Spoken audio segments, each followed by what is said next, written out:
Just give me a reason to keep my heart beating. Don't worry, it's safe right here in my arms. As the world falls apart around us, all we can do is hold on, hold on.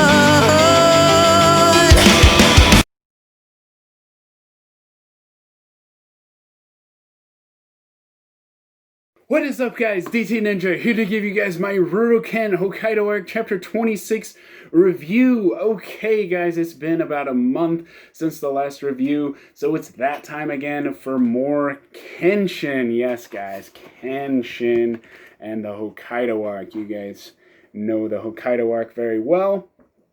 Okay, now, first things first. This is a new setup. I'm only going to be using it for a couple videos, but right now I'm in the process of moving a lot of things in my collection. Right behind me where my Kenshin poster is, my Hokkaido Arc poster, this table right here is actually going to be moved over here. So I figured why not use it for the video just for now, and we'll see how it goes. So anyways, that's why the setup is different. I hope you guys enjoy, and you can let me know what you guys think. Okay, things I noticed in this chapter. I have quite a few. The first page I have 7 things, and there's also things that relate back to other previous chapters. So we're going to get some flashbacks to share, as well as some newer things. But there's a lot of good things that happen in this chapter. Violence intensified, guns being used, Kenkaku Heki, just showing how shady and scary they are. They know a lot of information about our heroes, about Kenshin and the rest. And also, Sano is going to finally step up and fight one of the members of the Kenkaku Heki, Ono.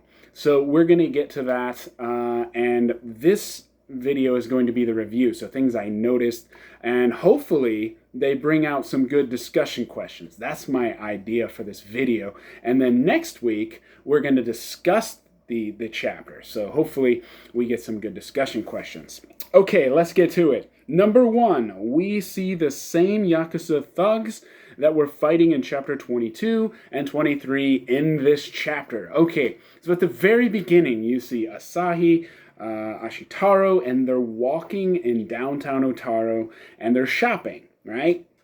And what do they see? Complete chaos. These stupid Yakuza thugs just fighting each other at each other's throats again. I mean, this is the same thing that happened in chapter 23, chapter 22. This is the same group of guys that have been fighting each other all along, and they just hate each other. So what I'm talking about is this. Okay, you guys can see these two groups here. These are the Yakuza thugs that keep fighting each other. It's also the same two, groups that Ashitaro basically provoked. And these two guys right here are in this chapter, and the guy with it's not really an afro, I guess it kind of is. This guy with the black hair right here, and this fatter looking guy, the larger guy, he's the guy that gets shot in this chapter, and he's the one that's holding the gun, because you can see the mark on his forehead, which is basically a kanji, and I believe it's for big. It's the kanji for big. It's like a mark for their Yakuza group. But anyways, these two guys are the center. I think it was on page 3, where the guy pulls out the gun and shoots him. So that was interesting. I noticed this, and the Yakuza thugs are obviously just continuously fighting each other. It's just kind of crazy. And obviously we know Sano is the one that knocked the fat guy back, the large guy. He knocked him into next week without even using, he snapped his sword, he smashed him in the face. And that's the guy that gets shot. The guy that got smashed in the face by Sano, that's the guy that gets shot in this chapter. So I noticed that, so I wanted to share that with you guys. There seems to be two main Yakuza groups, gangs, that are fighting each other constantly in downtown Otaro. And that's where we saw it in chapter 22, and that's when Kenshin tried to step in, and all the townspeople, like, drew their swords at him. Yeah, so they're just fearful of these groups because they just cause so much problems. But yeah, I noticed this. There's actually 3 Yakuza groups, I believe. Now, why do I say that? Is because in chapter, let's see, I think it was chapter 22. Yeah, chapter 22, we see this. Now, in the original that you guys saw, it was incomplete, but in the volume version, it's complete. You see 3 faces here, right? Okay, and you see this guy right here. That's the large guy that gets shot in this chapter. That's the guy that pulls the trigger. And then this guy, I don't see him anywhere. And what I'm thinking is these are 3 rival Yakuza groups. And the reason I say that is because if you look here, we see like 3 different designs of their clothing. And you also see 3 different ways of holding their swords. Like one guy has a sword held to his back, kind of like Yahiko used to do. And then you have one guy at his waist, like Kenshin, and then the other guy's just holding it with his hands. So you also see their clothing designs are different as well. And I think those are Yakuza designs. So like one of them has like stripes, and one of them has like, I don't know, feathers going through the haori. So it's very interesting, and I thought I'd point that out. So, but yeah, those 2 rivals are in this chapter. So, also, the man with the symbol on his forehead, he basically can't take it anymore. Their rival gang is just fed up. Finally, he snaps. And he's like, you know what? These swords aren't worth anything anymore. He just pulls out a gun, and he's like, bam! And the dude didn't even know what hit him, just like when Sano smashed him into the wall. So this guy gets shot right in the shoulder. I mean, it's pretty bad, you know? And everyone is like, whoa, like just freaking out, complete panic, complete chaos. And then you see this guy in the background. He's like, he's got a hood on. It's Honda. It's Honda of the Kinkaku Heki. He's like, that's right. You know, and he's like, riot to your heart's content. It's like he was expecting it to happen. He was just waiting for it to happen. So I really liked it. I really liked that part, and it was great seeing the gun as well. So I should also mention that not only is the gun mentioned once, but actually in chapter 2 of the Hokkaido arc, in chapter 2, it's actually mentioned by the Kinkaku Heki themselves that they're, wait a second, sorry about that, that's the wrong volume. It's actually mentioned by the Kinkaku Heki themselves that one of their demands, when they hold this bloody envelope up towards the police officers in Hokkaido, is to distribute firearms to the public, to citizens, to regular people. And what are they trying to do in this chapter? They are wanting guns. They're causing chaos. They're going into the police station and, you know, pillaging and stealing and everything that happens there. You know, you can just see their demand coming to fruition here. Their actual ideas actually coming to light. The realization that this can actually happen. They're actually doing it. So the people are actually doing it based on this rioting. So the Kinkaku Heki are actually accomplishing their goals. So that was interesting. I found that interesting. And like I said, these ordinary people, some of them are not ordinary, but you know, the criminals and the people causing all the violence, they're going into the police station and stealing and demanding for guns, firearms. This is very concerning, because Otaro is supposed to be a peaceful place. We obviously know there's violence every day now, but now it's intensified. It's intensified to a extreme level now. And you see, like, you know, the ordinary townspeople, like, cowering in fear. You see, like, this this wife and her child, like, just, that is the reality of the Kinkaku Heki's world that they're trying to create in Japan. They're trying to create this, everyone is going to be strong. But actually, in actuality, it's going to be controlled by fear. That is the idea. And it's very similar to Shishio's ideals, controlling through fear. So, that is something to think about. But what's interesting about this is that Sanosuke in chapter 23, you guys can look it up if you want, Sanosuke is talking to Kenshin about the situation with the Gato swords, and he mentions that in the Wild Wild West, in America, it's very similar because everyone has a gun, and they're, the police officers cannot handle every single, situation, and so people need guns to protect themselves. And it's almost as if he's giving a foreshadowing that this is about to happen, a outlaw's paradise. That's kind of what I see in this chapter coming to, happen, is these outlaws, these thugs, yakuza, they're all coming out in the open, and now they're causing chaos everywhere in Otaro. And you saw it in the police station, just complete chaos. And the police officers cannot stop this. They're just no longer people anymore. They're just grabbing everything. It's just, you cannot, control that. And like I said, this is control through fear. So I found it very interesting that maybe that Wasuki was giving us a hint that, hey, guns are going to be used, even though I'm using a reference to Sanosuke and his travels to America, but maybe, guns are going to be used. And that also goes back to their goal of distributing firearms to the public. So, but interesting how both of those connect back. Okay, next thing. So Shimonji and Honda have a talk. Afterward, he comes back and he's like, the town is in chaos. And he's like, good. He's like, talking about Konryu and all of... He has a great amount of detail on Konryu, and it's kind of scary when you think about it. This book of fierce warriors. Obviously, Konryu is not a fierce warrior, right? But Batosai is, and anyone associated with Batosai, even villains, people that he took down, they're in that book. And that's what's scary, is that he knows everything up until this point. So yeah, that was interesting. It showed a big book, and it also mentioned Aoshi Shinomori. And this is interesting because I think it might be a hint that Aoshi could be the next one to come to Hokkaido.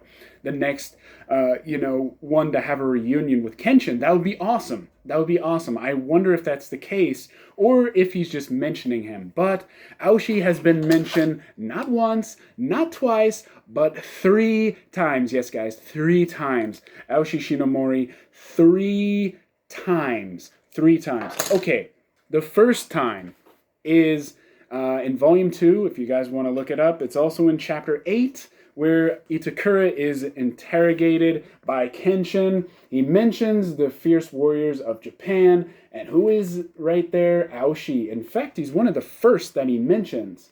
That's also noteworthy. He mentions, I think Sano's the first one. He was the second one. But anyways, that is interesting because Sano's first, Aoshi's second. Maybe that could even be, I didn't even think of this, but maybe that could even be kind of an order, like who's going to fight the Kinkaku Heki first, because look, Sano's first, Aoshi's second, Hiko's third, and then you have Inishi, he's fourth, so that would be interesting as well. I didn't even think of that, but that would be a good discussion question, right? So, yeah, that's why we do this, right? But yeah, that's interesting. So that was the first time. The second time happens in Volume 3, Chapter 13. This is where Kenshin gets a telegraph from Kyoto, from the old man Okina, and you see Aoshi in the chapter title. You see him talking about a mission that he's on. We don't know a whole lot about the mission itself, but we know he's out there and he's fighting someone. But Okina mentions that he's going to send him to Hokkaido as soon as the mission is over. So, this is the 3rd time that they mention Aoshi. Could it be a hint that he's the next one to go? And also that I just showed you, Byakuya mentions Sano first. And then, well, obviously he mentions Batosai first, but then he mentions Sano because Batosai fought Byakuya first, and now Sano's going to fight Ono, so maybe the next Kinkaku Heiki member is going to fight Aoshi. That would be interesting. Yeah, that would be a good discussion question, like I said. Okay, next thing. Konryu. Konryu and Aran's dynamic is very interesting. You know, they're very similar. The way they dress, the way they think, you know, they're very intelligent. But Aran is not like Konryu. He's not well, technically he is a criminal, but he's not like a terrible scumbag like Konryu is. I was about to say he's not a criminal, but he's an ex-con. But anyways, it's interesting because, like I said, Konryu is trying to, you know, get closer to him, understand him better. He's saying, let me be your teacher. You know, you have these skills. You can use these skills. Why are you wasting your time on these guys who are trying to protect the world? You're just wasting your time. You're wasting your skills. And in a way, I have to agree with Konryu. He's not going to be a sword fighter. I don't see Aran being a sword fighter. I see him like being administrative, being part of, you know, like the expenses for the dojo or something, you know, the business aspect, using those skills. But it was interesting that he said that we can make a lot of money. We can make a lot of money, and Aran needs money. So he's desperate. You know, he's not being selfish, but he's desperate. You know, he needs that money possibly to go to America. Whatever is there that he needs to go. That's why he got, you know, sent to jail in the first place. But yeah, I found that very interesting. And also, it's also about hindering his goals, right? He's saying that if he's with Kenshin, he's going to be he's not going to be able to accomplish those goals as easy as if you were with me, because I would make money right away. So that's also interesting. But then Konryu goes in to mention that, you know, that not all things can be bought with money. You know, there's skin color, there's hair color, there's lineage of family. These are all things that Aran, you know, cannot control. You know, we don't know much about his family. We don't know much about, you know, really much about his family at all, right? We think that maybe someone's alive, but yeah, and also he mentions that discrimination is created when things you cannot buy with money, and that, you know, are things like skin color and even hair color. And then this triggers a flashback, which shows Aran fighting, you know, with Ashitaro, trying to protect him. And he is exposed. We see him with black hair. We think he's Japanese. He jumps in and tries to, you know, protect Ashitaro. And he exposes himself. You know, the oil, you know, goes all over his hair, and it shows that he has blonde hair. So in this chapter, we see that flashback. So I'm going to show what I'm talking about. Basically, this is in Ashitaro the Ex-Con Part 2. But here's where I'm talking about. He breaks the, you know, the whatever his weapon is. And you can see Aran has black hair here, so everyone thinks he's Japanese, and then suddenly this is where he's exposed and everyone is talking about him. This is where the discrimination comes in, and he's like, money is why, you know, discrimination exists, but money exists because of that. You know, to make people equal. So I found that very interesting, how it's connecting with Aran as well as Konryu. So I like their development here. And like his secret, he was holding back secrets, you know, that he was Japanese. And he's also holding another secret in that there's something in America that he still hasn't told anyone about. And Konryu, I don't know if he realizes it, but he just sees that the skills that he has, he's hindering it from accomplishing his own goals, which is to go to America. So I found that interesting. Next thing, Kenshin mentions to Sano that dealing with Aran is different from Yaiko, which is interesting because, you know, Yaiko is well respected by Kenshin, and also, you know, he was very young when he dealt with with Yaiko. So, and Kenshin really didn't have a hard time with Yaiko, but he's having a hard time with Ron because Ron is very straightforward with him. He's like, I deserve this reward. We helped you get to this point.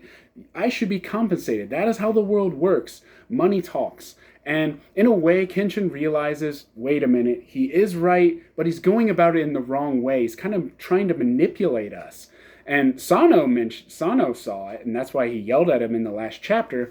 But in this chapter, he's saying that he's different from Yaiko. And then Sano's response is that they're Meiji kids. So this is to be expected. What's interesting about this is Yaiko, Ashitaro, Aran, and Asahi, they're all the same age. I believe Yaiko's 16, Ashitaro's 16, Asahi's 16, and Aran are all 16. So the way he looks at Yaiko is not as a Meiji kid, but as an Edo kid, period, child. So that's interesting to me. And it just makes sense because that's just the way, the respect he has for Yaiko. But I found that interesting. They are the same age, even though he looks at him differently. But Sano's remark kind of is contradictory to that. So, okay, next thing. Kenshin and Sano demand Konryu tell why. He thinks that he's selling guns after he notices it's a gato gun. The mark of gato is on the gun, so he demands, why did you lie to me? You said you weren't doing anything illegal. And Konryu's like, wait, I didn't do anything wrong? It's really great. And then, what's great about this is Aran steps in and he's like, wait a minute, I don't think he's lying. This is why. And he gives a logical reason. He tells him he would have had a plan for this if that is the case. Because when I laid out the dojo plan, he was mentioning to me this and this. So I like this. And then it shows Konryu's like, fine point, my pupil. And then he goes on to, yelling at Sano and Kenshin because he's like, did you hear that? I'm innocent in this matter. And he's like, it's the Black Cloak, the guy from Kenkaku Heki. And then that's when the Kenkaku Heki guy is like, why are we jealous of a scumbag like you? And then we hear like these pounding sounds on the house, and then suddenly bursting through the house, we see a Kenkaku Heki member just try to stab a Konryu. Basically tried to assassinate him. I mean, that was pretty crazy. So we get the member Ono. Ono enters the house, and Sano and Kenshin stop him. What's interesting about this, though, is Ono basically says, why are you protecting him? He is a scumbag merchant who should be put to death. And this is because he knows from the book that he read about Konryu and all the information relating to his dealings and things with Kenshin. So he knows everything about it. So he understands. Kenshin, he was the villain. Why are you protecting him? And Kenshin is like, I don't care if he's the villain or not. As long as I am here, I will not allow you to kill him. I made a vow to never kill again, but I will protect him. That I will. And I like that. It was very strong and powerful, the way he said. And you could see like the emotion in his eyes. I really liked that scene. Really good stuff. Okay, and the next thing. The moment Konryu realizes he's in danger, it's like a JoJo moment. I mean, like, he's like, I got my secret weapon right now. And he's just like darts off and runs. That was just awesome. That was just awesome. If you're a JoJo fan, you'll understand what I'm talking about. But that was just really great. Because in the previous chapter, Konryu said, I would never do something so shameful as run away. And then he said, I would run away proudly. And that's exactly what he did. I mean, he's just like grimacing his teeth and he's just running for the back door. I mean, he darted out. And then, of course, everyone is following behind. Kenshin mentions to Sano, you got this, Ono guy. I'm going into town. Ashitaro, follow me. So what's interesting about this, though, is Asahi is right there with them, but we don't actually see her. And someone actually mentioned this to me, that she's actually not in the shot where they're all running, so where is she? Did the author forget about her, or are we just supposed to, imagine that she's with them? I think that she's with them, but I don't know. That I would assume that she wasn't left behind, because that'd be too dangerous for her. But yeah, I noticed that. So yeah, okay. The next thing is Sano tries to attack, Ashitaro when he's trying to leave. And Kenshin as well, and you see Sano smashing with his Futai no Kiwami, trying to show off his power, and Ono's like, aha, Sanosuke Sagara, the brawler. I read about you in the Kinkaku Heiki Fierce Warriors book. I know that's a strange accent, but anyway, you got this big brawny guy. I mean, he's pretty big for a Kinkaku Heiki member. And he reveals himself. He's kind of got like sideburns. He's probably got like brown or red hair. I'm not sure. Because when you color in a color in manga, usually it's red or brown. So that's my thinking. But what's interesting about this is Ono's power, similar to Sanosuke. He mentions, oh, you've got the Futai no Kiwami, I see. I read all about you. So what's interesting about this is, how far did he read about him? Did he read up to the 5 years before he left? Or did he read, did somehow he find out about his travels? That would be interesting to find out. That would be a good discussion question as well. But Ono's power is interesting because his sword actually is not a sword. You actually see the sword itself, the hilt. On the hilt, you actually see an axe. So it's interesting that it's a sword, but it's actually a battle axe. So like the hilt, when you usually hold a sword, so for example, this is a hilt, right? Well, right here, this is normally the blade, right? Well, on his, like the hilt connected is a battle axe, so it's like backwards. So he like uses it backwards. So, but it's also a devastating technique. We saw him smash through the building, so we know it's another devastating technique, kind of like Sano. So you got strength versus strength. It's going to be very interesting how these two clash, and Sanosuke's like, we'll just have to find out who's stronger. I'm going to take you on. Bring it on. It's really great. I love the ending of the chapter. It's really awesome. Sanosuke using Futai no Kiwami. Now, the question is, what techniques did Sano learn in America and, Europe and all these different places he went? I did a whole discussion on this, but is it going to be offensive attacks, just attack powers, or is it going to be like defensive moves too? Because remember, Saito in the Kyoto arc is like, what have you done to improve your defense? And he's just like, I don't know, it's just not my style. I don't see him using a defensive a technique for defense, but if he does, I would be very surprised. But yeah, I'm looking forward to seeing Sano in action and seeing what he has. So what do you guys think of this chapter? Let me know in the comments. Also, hopefully we got some good discussion questions to think about. I did mention some of them, so yeah. Like I said, the battle axe versus Futai no Kiwami. So that also, the actual battle axe, his name, the axe, for Ono, that is his nickname. So that kind of gives, clue of his power, right? He's the axe, so obviously he's going to use the axe. But the force that he uses is very devastating, just like the force of a Futai no Kiwami, strike. So it's very interesting. I cannot wait to see this fight. Yeah, that's pretty much it for the review, guys. I hope you guys enjoyed. I hope you learned something. Yeah, and if you guys have any things that you guys noticed, please put them in the comments. Next week, I'll be doing a discussion. There will also be color scans. And as always, the next chapter is coming out on the 4th. So the 4th of August, the next chapter will be coming out. So I hope you guys enjoyed, and I will see you guys in the next one.